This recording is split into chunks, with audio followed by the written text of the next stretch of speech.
50 menit sebelum kehilangan nyawa, wanita ini mengirim pesan kepada pembunuhnya. "Kamu bukan pembunuh berantai, kan?" Sarah Butler, seorang mahasiswa di New Jersey City University. Pada suatu hari, gadis 20 tahun ini sedang berada di rumah merayakan hari Thanksgiving bersama-sama dengan keluarganya. Sambil bermain HP, Sarah Butler membuka aplikasi kencan Tag, dan di sana dia bertemu dengan seorang pria yang bernama Khalil Wheeler Weaver, 20 tahun, seorang mantan petugas keamanan di sebuah hotel. Mereka mulai mengobrol dan memutuskan untuk bertemu. Pada awalnya, Butler tidak ingin menemui pria itu. Tetapi Wheeler Weaver terus membujuk Butler dan menawarinya $500 untuk satu kali kencan. Dan pada akhirnya Butler pun setuju. Butler masih sempat mengirim pesan kepada Wheeler Weaver sebelum mereka bertemu, di mana isi teksnya adalah, "Kamu bukan pembunuh berantai, kan?" 22 November 2016, Butler berpamitan dengan ibunya bahwa dia akan menemui seorang teman, yang tidak lain adalah Wheeler Weaver yang dia temui di aplikasi Tag tersebut. Butler meminjam mobil van milik ibunya dan langsung berangkat menemui Wheeler Weaver. Tetapi waktu demi waktu berlalu, Sarah Butler tak kunjung kembali ke rumahnya. Keluarganya segera menyadari bahwa ini tidak baik-baik saja. Butler pasti sedang ada dalam masalah. Mereka juga langsung melaporkan status orang hilang kepada kepolisian terkait hilangnya Sarah Butler. Sarah Butler memiliki hubungan yang sangat dekat dengan keluarga dan teman-temannya. Karena hal itu, mereka pasti langsung menyadari tentang hilangnya Butler. Adik Butler yaitu Basania Deli mengetahui kata sandi dari akun email dan akun media sosial milik kakaknya Butler. Berbekal hal tersebut, Deli dan dua orang teman Butler yaitu Lamia Brown dan Samantha Rivera mencari tahu tentang bersama siapa Butler terakhir kali melakukan percakapan. Mereka pun mencoba mengakses akun Butler menggunakan komputer milik Butler, dan mereka menemukan seseorang pria yang terakhir berkomunikasi dengan Butler, yaitu Wheeler Weaver. Mereka mencurigai pria tersebut dan melaporkannya ke polisi. Tetapi polisi saat itu tidak langsung menduga bahwa pria itu memang yang menjadi penyebab hilangnya Butler. Mereka menduga bahwa pria itu hanyalah seseorang yang memang memiliki hubungan dekat dengan Butler.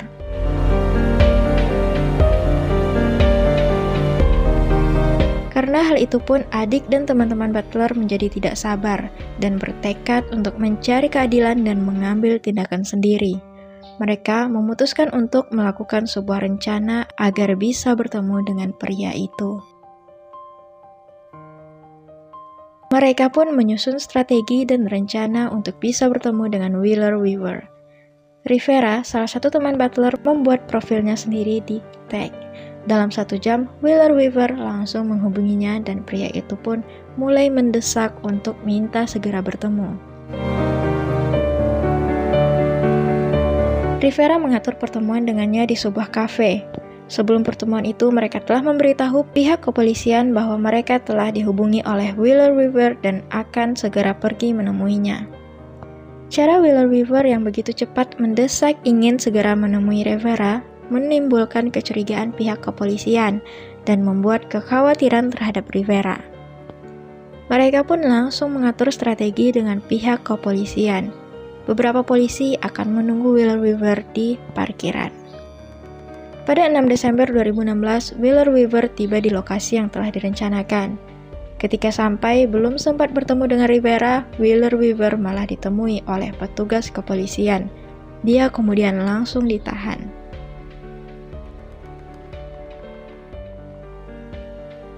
Polisi langsung menggeledah rumah Wheeler Weaver.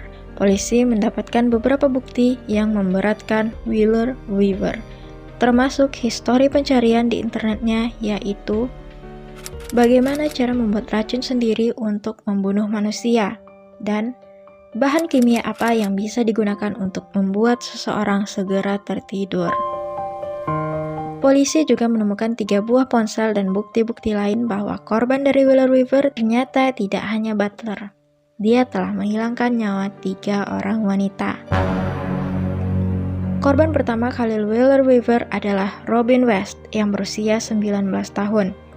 Menurut ibunya West sedang berjuang dengan masalah ekonomi. Dia memang mendapatkan sebagian besar pendapatannya dari pekerjaan seks.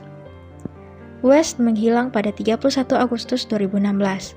Sehari setelah dia menghilang, polisi menerima panggilan mengenai kebakaran di sebuah rumah kosong. Setelah memasuki rumah, mereka menemukan sisa-sisa tubuh West yang telah hangus. Tubuhnya terbakar sangat parah sehingga dia tidak dapat diidentifikasi. Sehingga pada 2 minggu kemudian akhirnya melalui catatan gigi teridentifikasi bahwa itu adalah tubuh West. Karena kondisi jenazahnya yang sudah cukup parah tersebut, penyebab kematiannya tidak dapat ditentukan dengan pasti. Berdasarkan penyelidikan terakhir kali, West terlihat bersama dengan Wheeler Weaver. Ketika dia ditanyai tentang West, Wheeler Weaver mengatakan kepada detektif bahwa saat itu dia pergi makan dengan West dan menurunkannya di sebuah rumah kosong sekitar 2 blok dari tempat dia ditemukan. Karena kurangnya bukti, akhirnya kasus ini pun ditutup. Karena penggeledahan di kasus kematian butler ini, polisi pada akhirnya mendapatkan bukti baru tentang West. Mereka melacak ponsel milik Wheeler Weaver dan dia memang berada di sebuah rumah kosong itu pada saat terjadi kebakaran. Diketahui juga bahwa dia awalnya pergi setelah melakukan pembakaran, tetapi kemudian kembali lagi untuk menyaksikan rumah terbakar tersebut. Korban kedua Wheeler Weaver adalah Joanne Brown, yang berusia 33 tahun, hanya beberapa minggu setelah tubuh West ditemukan. Brown juga adalah seseorang yang sedang terlilit masalah ekonomi. Dia terakhir terlihat masuk ke mobil Wheeler Weaver pada 22 Oktober 2016 dan dilaporkan hilang akhir bulan itu. Kemudian pada 5 Desember 2016, jenazah Brown ditemukan di sebuah rumah kosong yang berbeda. Hidung dan mulutnya ditutupi dengan plester. Dia kehilangan nyawa akibat dicekik.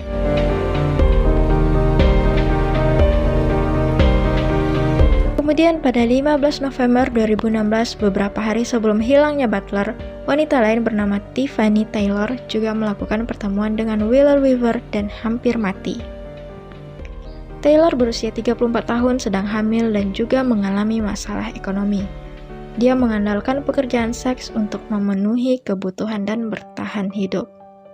Dia mengatakan kepada pihak kepolisian bahwa dia telah membuat kesepakatan dengan Wheeler Weaver untuk membayarnya dalam 1 kali kencan. Mereka bertemu di sebuah motel di Elizabeth, New Jersey, dan kemudian mengajaknya pergi dengan mobil Wheeler Weaver. Tetapi tiba-tiba dia memakai topeng, memborgol tangan Taylor dan melakban mulutnya. Pria itu langsung memperkosanya di belakang mobil dan mencekiknya sampai kehilangan kesadaran. Beberapa saat kemudian Taylor terbangun. Taylor membujuk Wheeler Weaver untuk mengantarnya kembali ke motel. Sampai di motel, Taylor berlari ke sebuah ruangan dan mengunci pintu. Dia langsung menelpon 911, tetapi saat polisi datang, Wheeler Weaver ternyata sudah pergi. Dari semua korban diketahui bahwa Wheeler Weaver mencari mangsa melalui aplikasi tag dan sengaja menargetkan korban yang memang sedang memiliki masalah ekonomi dan para pekerja seks. Seolah-olah jika para korban ini hilang, orang-orang pasti tidak begitu mempedulikannya. Tapi lain halnya dengan butler. Dia ternyata bukanlah orang yang mengalami masalah ekonomi. Dia juga memiliki hubungan yang baik dengan teman-teman serta keluarganya. Karena hal inilah yang menyebabkan Wheeler Weaver tertangkap. Semua orang menyadari hilangnya butler dan langsung mengambil keputusan yang cepat untuk mencarinya. Jasad Sarah Butler akhirnya ditemukan pada 1 Desember 2016 di Eagle Rock Reservation. Pada bulan Desember 2019, Khalil Wheeler Weaver yang disebut dengan Tag Killer akhirnya didakwa bersalah atas 11 tuduhan. Di antaranya ada pembunuhan terhadap 3 wanita, percobaan pembunuhan kepada 1 wanita, dan yang lainnya tuduhan pemerkosaan, pembakaran, dan penculikan. Selama persidangan, keluarga para korban diberi kesempatan berbicara. Ayah Butler sangat tertekan dan murka kepada Wheeler Weaver. Dia berkata dengan penuh emosi, "Kuharap kau menderita, nak." Ibunya West juga berkata bahwa dia tidak akan pernah bisa melupakan bagaimana senyumnya West, bagaimana cita-citanya untuk bisa saling berbagi dan membantu para tunawisma yang memiliki masalah ekonomi. Dia memiliki banyak impian sebelum akhirnya dia mati. Sedangkan Taylor, korban yang selamat, mengatakan bahwa hidupnya sudah berbeda. Dia selalu merasa ketakutan. Dia juga tidak memiliki teman dan trauma untuk memakai riasan lagi. Tetapi dia juga sangat bersyukur bisa selamat dan bisa berada di sini. Meski demikian, Wheeler Weaver masih membantah. Dia mengaku dijebak atas penangkapannya ini. Tetapi hakim menolak dan berpihak kepada keluarga korban. Hidup ketiga korban ini sangatlah berharga. Hanya karena kehidupan dan pekerjaan mereka yang dipandang sebelah mata, bukan berarti hidup mereka juga tidak dianggap berharga.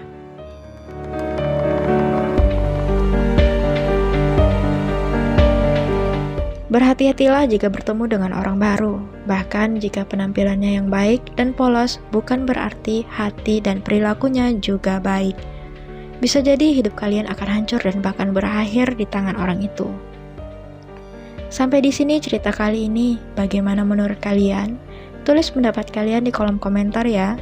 See you next time. Terima kasih dan Hana Storia. Ciao.